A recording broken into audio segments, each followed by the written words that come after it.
गुणान एतान अतीत्य त्रीन देहि देह समुद्भवान जन्म मृत्यु जरा दुखैर विमुक्तो अमृतम अश्नुते. Hello friends, this is the 20th Shloka of the 14th chapter of Bhagavad Gita, and today we will understand this Shloka in detail. So let's first go over its meaning. So the Shloka says, Gunan etan atitya, which means going beyond these qualities. Trin dehi deha samudbhavan, which means three, the embodied one from appearing in bodies. Janma mrityu jara dukhair, which means is liberated from the sorrows of birth, death, disease. Vimukto amritam ashnute, which means and attains immortality.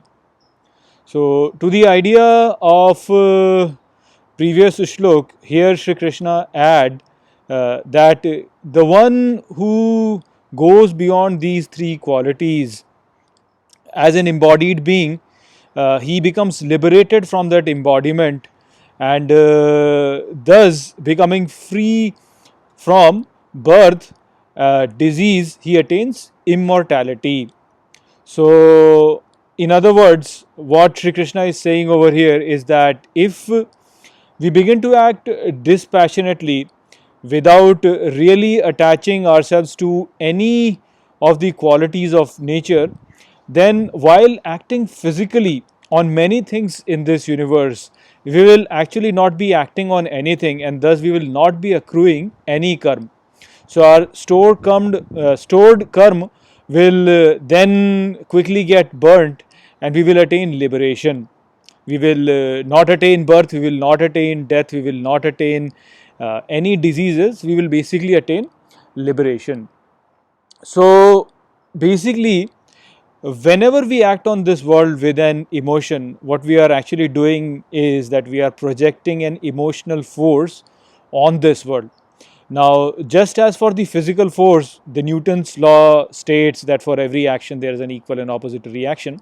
Similarly, for the emotional force also, whatever force is projected onto this universe, the equal and opposite emotional force is then projected back onto us, and we have to experience it. Now, if we react to that returning force in the same manner as we reacted previously, then what will happen is that we will get stuck in the cycle of action and reaction. We project a force, that force comes back to us, and then we project that force back again, then it comes back to us, and then basically the rut keeps on going and we get stuck. If on the other hand, we just absorb that returning force and do not really react to it, do not really project the same force back, then what will happen is that that force will then just dissolve into this creation. And by not emotionally countering any force which is coming back to us, we will break this cycle of action and reaction, and thus we will attain freedom. So when we perform any action which is inspired by our emotion, what's happening is that we are acting on it under the influence of the qualities of Prakriti, and that quality then comes back to us, and then if we react in the same manner, then we get stuck.